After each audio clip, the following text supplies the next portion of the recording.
dating the Gospels and other documents in the New Testament is really actually, it's a mystery to most people. It was a mystery to me for a long time, on dating Luke Acts in light of Marcion. Basically, Josephus finishes up his Antiquities about 94. Okay, so if Luke and Acts are dependent on Josephus, then they have to be dated after 93 or 94. Okay, so please don't believe anyone who just glibly says that Acts was written in the 60s, okay, or that Luke Acts is written in the 80s. Okay, even that won't stand scrutiny. Okay, I've heard Dr. Ehrman actually say that, and I'm like, huh? I think he's just a little outdated on Acts in terms of dating Acts, personally, but not responsible, in my opinion.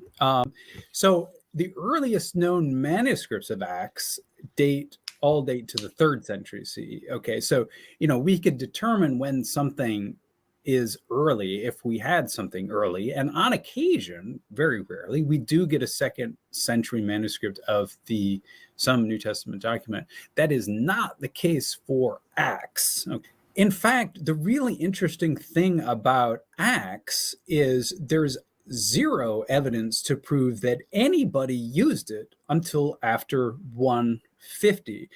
And this has been demonstrated, I think, really well by Andrew Gregory in a book called The Reception of Luke and Acts. As for Marcion, reaches maturity about 120, lives to about 160. His text was an early form of what's now called the Gospel according to Luke, but without the name. And this is an important point, that all the names for the Gospels, Matthew, Mark, Luke, and John, are all late and derivative. They're not original with the actual writing.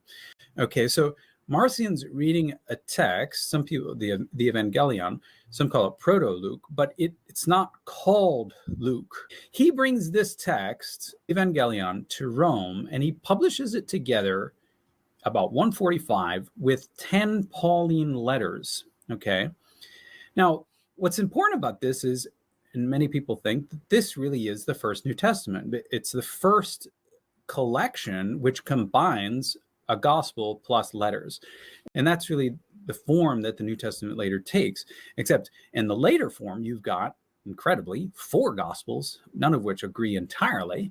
And you've got a bunch of other letters, a lot of them pseudepigraphical, meaning that they're written under a false name.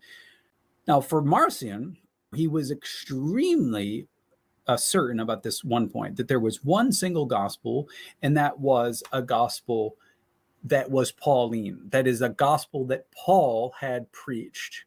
And Paul, if you look up some of these references, is constantly referring to his own gospel in the singular. And he refers to my gospel, okay, not others' gospels.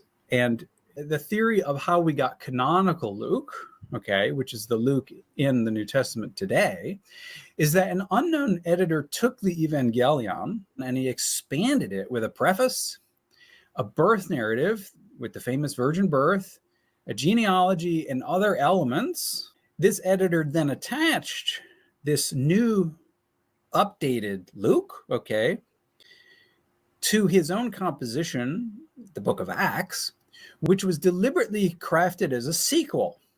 Hence, for the very first time, you have Luke Acts that start to be read together, and basically gives us the first life of Jesus plus the earliest church history, as it were. And what's interesting about this church history is we see that time and time again, it counters Marcion's understanding, because so it's got Paul following Jewish customs, whereas the real Paul would never have circumcised Timothy. The author of Acts has him circumcising Timothy. The author of Acts even has Paul following a Nazirite vow to shave his head and go sacrifice in the Jerusalem temple. Not something the real Paul would have done. He is very deliberately trying to connect Paul back to the Jewish heritage and the practice of the Jewish law, because he is actively opposing Marcionite version of who Paul was and what that early history of Christianity was.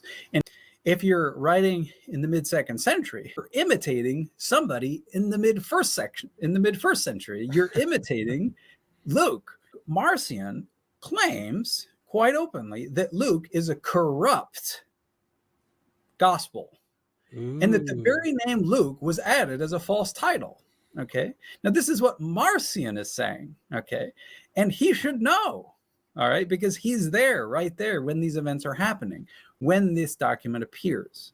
And this is his language, that the Evangelion was falsified by the upholders of Judaism.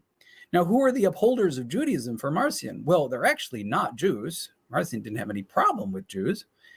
He had a problem with early Catholics who wished to make the Evangelion, now transformed into canonical Luke, into a single corpus with the law and the prophets. That is what we call the Old Testament, tacked on to the front. And why do they want to do this, says Marcion? They want to do this so that Jesus is seen as the son of the Judean deity, okay? They want to have Old Testament, then New Testament, because they think that the Judean deity, the creator, is actually the Father of Jesus Christ, and they're wrong.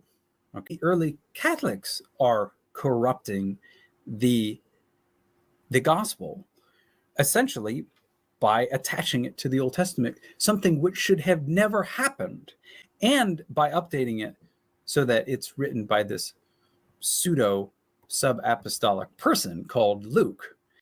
Because Marcion's Evangelion didn't use an apostolic name. It didn't need one. It was simply the Gospel of Paul.